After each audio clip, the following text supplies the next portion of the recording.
Good evening. I'm coming to you on March 3rd, and my ideas on the Ukrainian crisis at the moment.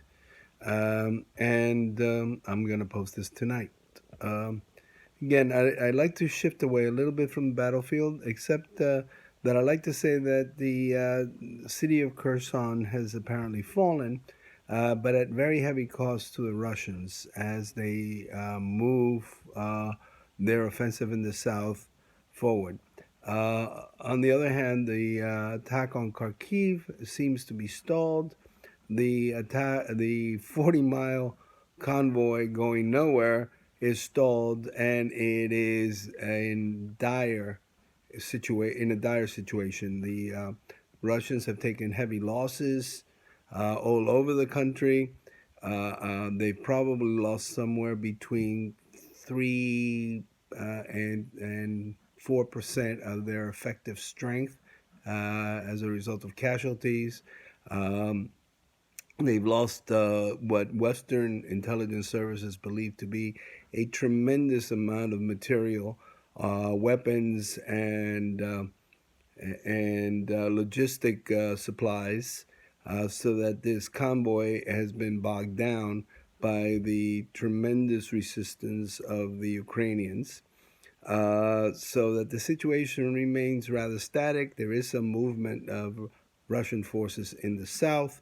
But again, you have a determined defense. Jane's intelligence service reports that there is a Ukrainian Marine unit ready to defend Mariupol, and that if the Russians were to take Mariupol, it would be at a almost prohibitive um, cost.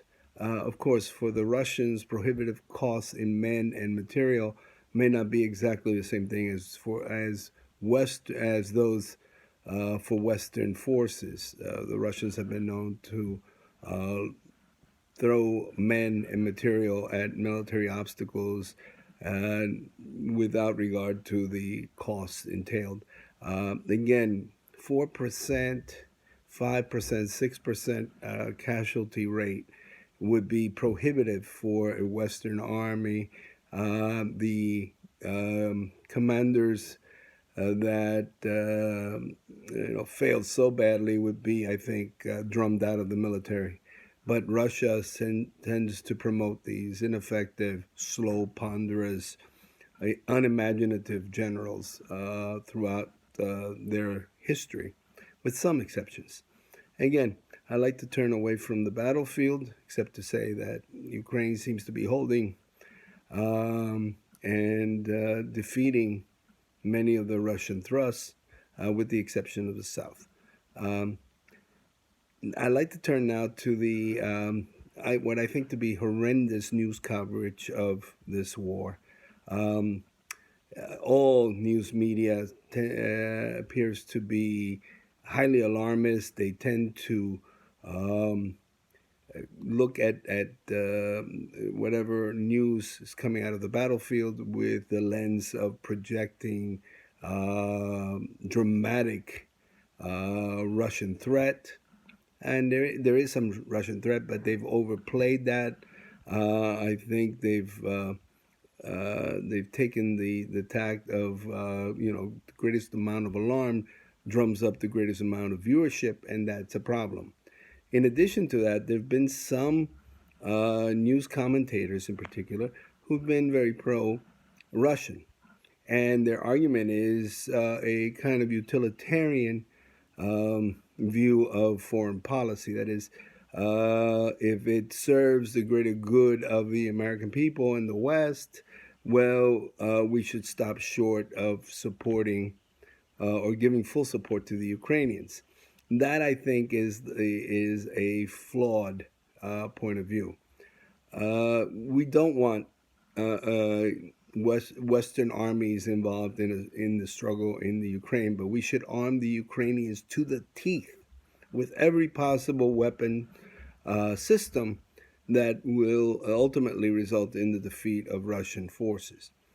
And we should do this not because of a utilitarian view to our foreign policy, that is, enlightened self interest, but rather a deontological argument, a categorical imperative of doing what is right regardless of consequences. I think back to the works of Hannah Arendt on mankind and Leo Strauss on the failure of modern political philosophy to include the idea of virtue, the idea of doing the correct thing as an element, a driving element in the formulation of political policy. The Ukrainians are being slaughtered by a major force, a major military force, simply because their leader believes that Ukraine should be part of a greater Russian state.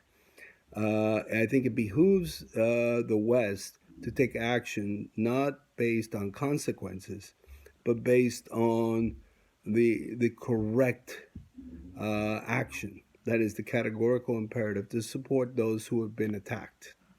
I think if you look at Leo Strauss in particular, his arguments that universal liberalism or modern liberalism has several flaws, and it's basically relativism. That is, that everything can be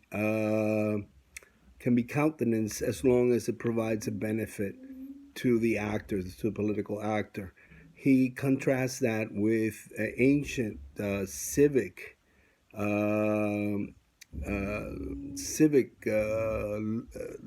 ideas that argue for virtue, that is, actions that involve virtue as more important. That is, he believes that modern nation states, modern liberal nation states, have a ingrained flaw, which is relativism.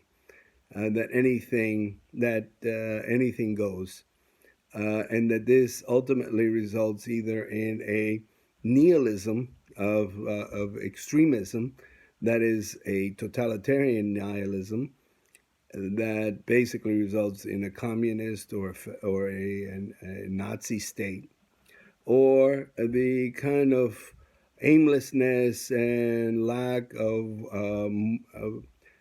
fixed principles that modern liberal states are guilty of. I think that as long as we are looking for consequential actions, that is, actions that are based on consequence and primarily the greatest benefit to the greatest number, a utilitarian point of view, we're missing the idea of virtue, doing the right thing, doing the categorical imperative.